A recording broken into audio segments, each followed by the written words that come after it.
Hello friends, welcome to my channel.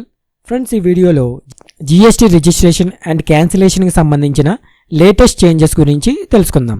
Friends, government GST registration మరియు GST క్యాన్సిలేషన్కి సంబంధించి important amendments చేసింది.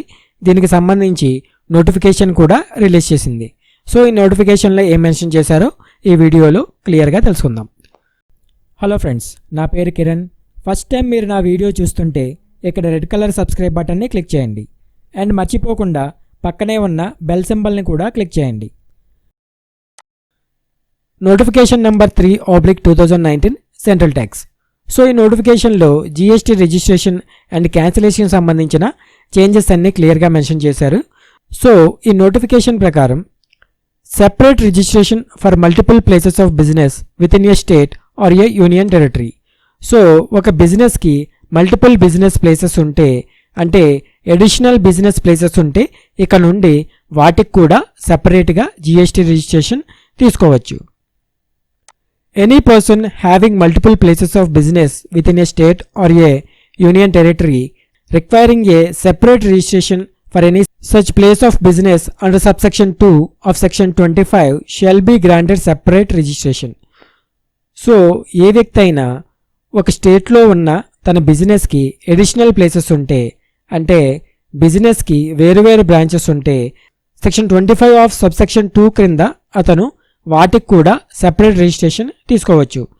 ఇంతకు ముందు ఉన్న యాక్ట్ ప్రకారం అడిషనల్ బిజినెస్ ప్లేసెస్కి రిజిస్ట్రేషన్ తీసుకునే అవకాశం ఉండేది కాదు.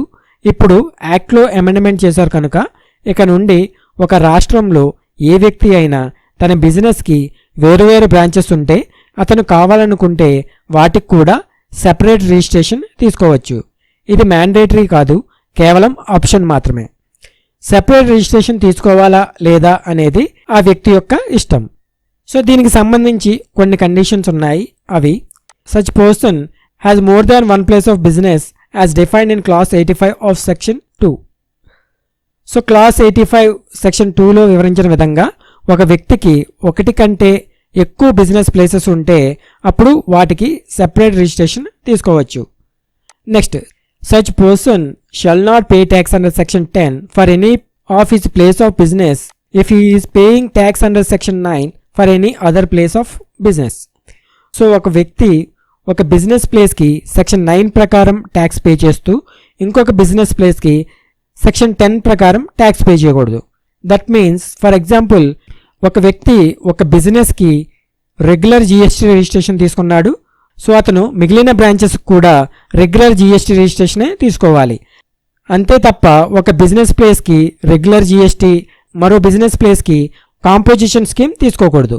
సో అతను అన్ని అడిషనల్ ప్లేసెస్ కూడా ఏదో ఒక స్కీమ్లోనే రిజిస్ట్రేషన్ తీసుకోవాలి. All separately registered places of business of such person shall pay tax under the act on supply of goods or services or both made to another registered place of business of such person and issue a tax invoice or a bill of supply.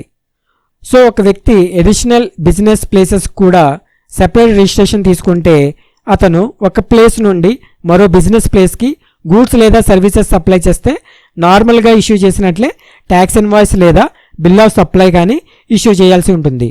So అవి అతని branches అయినా కూడా separate registration తీసుకోవడం వల్ల అవి వేరొక business క్రిందకు వస్తాయి. సో నార్మల్గా సప్లై చేసినప్పుడు ట్యాక్స్ ఇన్వాయిస్ ఇచ్చినట్లే ఇప్పుడు కూడా ట్యాక్స్ ఇన్వాయిస్ ఇష్యూ చేయాలి మరియు వాటికి కూడా జిఎస్టీ రిటర్న్స్ ఫైల్ చేయవలసి ఉంటుంది. అండ్ ఫ్రెండ్స్, మీరు అడిషనల్ ప్లేస్ ఆఫ్ బిజినెసెస్కి జిఎస్టీ రిజిస్ట్రేషన్ తీసుకుంటే నార్మల్గా జిఎస్టీ REG 01 ఫామ్ ఫిల్ చేసి రిజిస్ట్రేషన్ చేసుకోవాలి. ఫ్రెండ్స్, ఇప్పుడు జిఎస్టీ క్యాన్సిలేషన్ సంబంధించిన చేంజెస్ చూద్దాం. Rule 21A suspension of registration. దీనిలో సబ్ రూల్ 1 చూద్దాం. Where a registered person has applied for cancellation of registration under rule 20, the registration shall be deemed to be suspended from the date of submission of the application.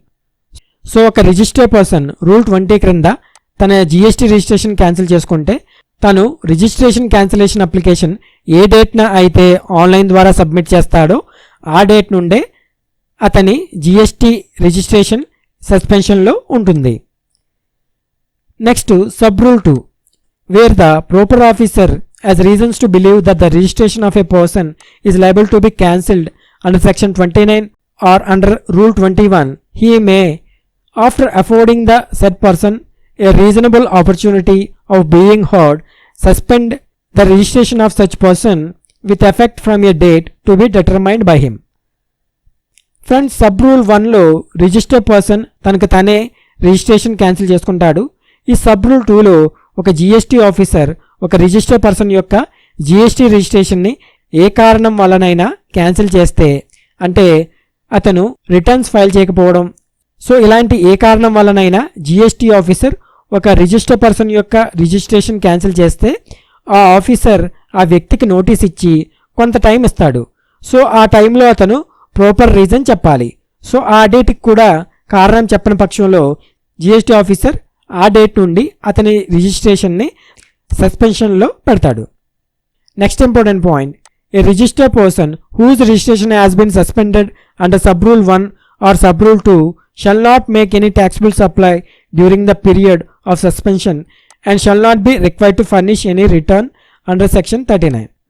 So ఇంతకు ముందు చెప్పినట్లు ఒక register person యొక్క GST registration sub rule 1 లేదా sub rule 2 క్రింద సస్పెన్షన్లో ఉంటే అతను ఏ date నుండి తన జిఎస్టీ రిజిస్ట్రేషన్ సస్పెన్షన్లో ఉంటుందో ఆ డేట్ నుండే అతను సెక్షన్ 39 క్రింద ఎటువంటి ట్యాక్సిబుల్ సప్లైస్ చేయకూడదు మరియు జిఎస్టీ రిటర్న్స్ కూడా ఫైల్ చేయనవసరం లేదు. సో ఇది చాలా ఇంపార్టెంట్ డెసిషన్, ఎందుకంటే రిజిస్ట్రేషన్ క్యాన్సిలేషన్కి అప్లై చేస్తే రిజిస్ట్రేషన్ క్యాన్సిల్ అవ్వడానికి చాలా టైం పడుతుంది.